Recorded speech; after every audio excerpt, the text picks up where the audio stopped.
It was a great weekend to be Jane Campion until it wasn't. Yeah. So The Power of the Dog and Jane Campion won at all of the awards shows over the weekend. She won the Directors Guild Award, which is a very, very rare thing for a woman to do. And then Power of the Dog and Jane Campion won at the BAFTAs. It won for Best Film and she won Best Director. Mm-hmm. Same thing happened at the Critics' Choice Awards. But then as she was accepting her Critics' Choice Award, she meant it to be a joke, right? And she was saying, because I guess, King Richard is among the many nominees and Venus and Serena Williams were there and it's their story. And she was saying, Venus and Serena, you're Marvels, but you never had to play against men the way I did or fight against men the way I did. Yeah, and compete. It was like, oh. It landed with a thud. And then the cutaways to Venus smiling, she's like, in not really knowing how to respond in that moment and who would, and and so she apologized afterward. It was a very effusive apology. I don't know. I guess she was trying to be funny and it just was a bad call. Sometimes you go for the joke and maybe test out your material before you go on live television in front of a room full of your peers.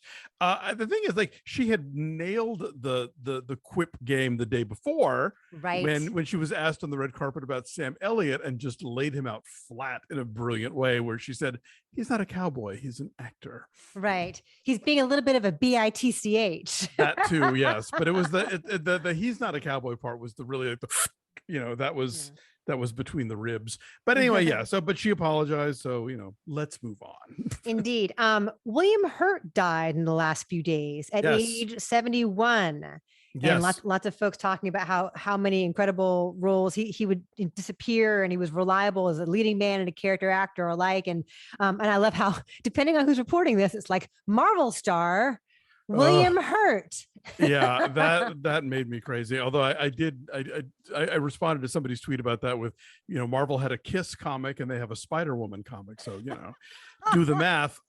He's OG MCU. Exactly. He was there way before. It is, we are now at this moment, of course, where the obits talk about the amazing performances and also the shitty behavior, and so yes, he was awful to Marlee Matlin, and she rightly called him out about that and talked about it in her biography, and he says that they made some kind of amends. I don't know. We'll never know what happened between them, but it is the legacy now. It's like, yes, you won an Oscar and you were unforgettable and, broadcast news and The Big Chill. And also you were kind of a piece of shit when you were in this relationship with a much younger woman and you were, abusive. But, this is how this is a life, I don't know. And we have to include it all. Yeah. We can't ignore the bad stuff just to say how incredible he was in A History of Violence, for example. You know, so he died over the weekend, and he had cancer for a while. Prostate cancer was fighting, yes. Right. So that happened. South by Southwest is wrapping up its film part right about now, but a lot of films premiered there that there's been a ton of buzz about, including the Nicolas Cage Extravaganza, The Unbearable Weight of Massive Talent. I cannot wait to see this. I'm real curious because I've been hearing sort of all across the board. Like, everybody says he's good. I've heard that the movie's funny. I've heard it's too inside baseball, or that it sort of doesn't go past its gimmick, but other people really love it. So I'm really curious to check that out. It looks fun. And I love the idea that he is so self-aware of his own image and he embraces it, like the extremes of the Nicolas Cage persona, that he's happy to go and play with that. I think that's kind of one of the fundamentals of contemporary celebrity, though, is that like you have to at least be a little bit in on the joke, and I think that all sort of started with like the Larry Sanders Show, where people were playing like kind of either awful versions of themselves or versions of themselves that weren't true but played up into the popular image of the person, and yeah, not everybody has the sense of humor or the wherewithal to pull that off, but it looks like the Cage does. Indeed. Also playing there, Everything Everywhere All the Time from the Daniels, starring Michelle Yeoh. It looks really badass. Across the multiverse, I've seen thousands of Evelyns. You can access all of their memories, their emotions, Yeah, the reviews have been great. I'm hearing really amazing stuff about that. And Ty West's new film X, which at South by Southwest, he announced that he has already also shot the prequel to X. I think it's called Pearl, and both films star Mia Goth. Right. And that is absolutely the place to premiere a film like that. Oh, yeah, right. for sure. Like that giant crowd at the Paramount Theater. I'm sure they went nuts. You and I have both been in that room when something really electrifying premieres, and this, there's a charge before it even begins, and people are pumped for certain kinds of genre films will play like gangbusters at South by Southwest. And this definitely feels like one of them. So I want to catch up with that soon. Hope maybe next week we can, maybe in the next couple of weeks, we can catch up with that. Yeah. It's only in theaters. And I definitely want to talk about the new Richard Linklater animated film Apollo 10.5, which is going to drop on Netflix April 1st. We can circle back to it then, but read my review in the wrap. I was a big fan. It's good. Is it the same kind of rotoscoping animation as like Waking Life? It's a little bit different. It's a little more 2D, and it works better for me in the context because this is sort of about the fuzziness of memory. And so it actually looks the way it should look. I'm not the biggest fan of Waking Life and Scanner Darkly, but here I'm down for it. Cool. I'm excited. And I just love that he'll play with genre. He'll make every kind of film and have a good time with it. Top Gun 2 is going to play at Cannes. It's not premiering at Cannes. It's going to premiere in San Diego. It's going to play at Cannes. Tom Cruise is back on the Croisette, baby. Yeah, first time since Far and Away, according to Courtney Howard. 30 years ago. Yeah, so go figure. Yeah, that's a movie that, has some barnacles on it at this point. Paramount has kicked it down the road so many times. Like, we are not releasing this thing until theaters are open. And I mean, do you blame them? No, would you want to see Top Gun at home? I get it. That is not not a Paramount Plus experience. You want the full whoosh.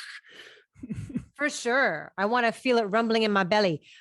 Also at home, though, you can enjoy on Disney Plus. They're putting out sing-along versions of their musicals, starting with Encanto. If you didn't already have We Don't Talk About Bruno stuck in your head, you will forevermore.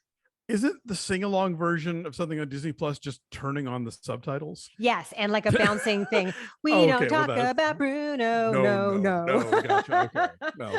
Yes, the bouncing ball makes all the difference. It does. And the words, as if you didn't already know all the words to that song, they will be available to you on the screen. So there's that. And they're going to do a whole bunch more like Frozen and Beauty and the Beast. Teasers out for Wendell and Wild on Netflix. Speaking of animation, this is a really cool collaboration between Jordan Peele and Henry Selick, whose work includes The Nightmare Before Christmas. So it's a trippy, freaky stop motion animation film. And we also have trailers out for the Michael Mann series on HBO Max, Tokyo Vice, which is coming out pretty soon.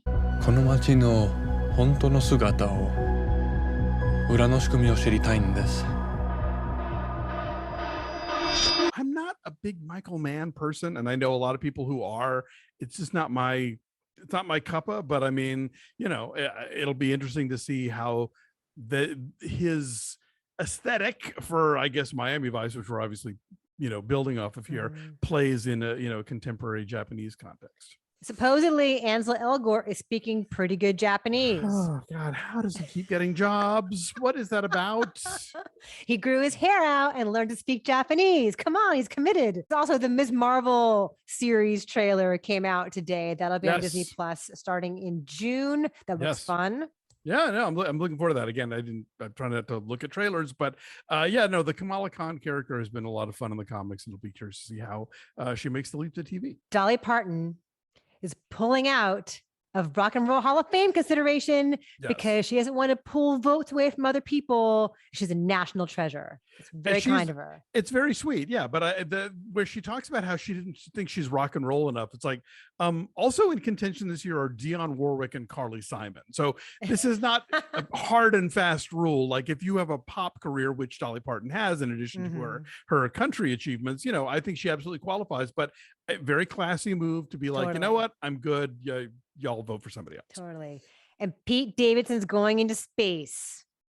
Pete Davidson's going to hop on that Jeff Bezos penis rocket and go right to the edge of space with a bunch of other people. They're all paying customers, and he is like a complimentary celebrity guest. I got no beef with Pete Davidson. These billionaire space shots are such a fucking waste of time and money. I really wish they would all knock it off.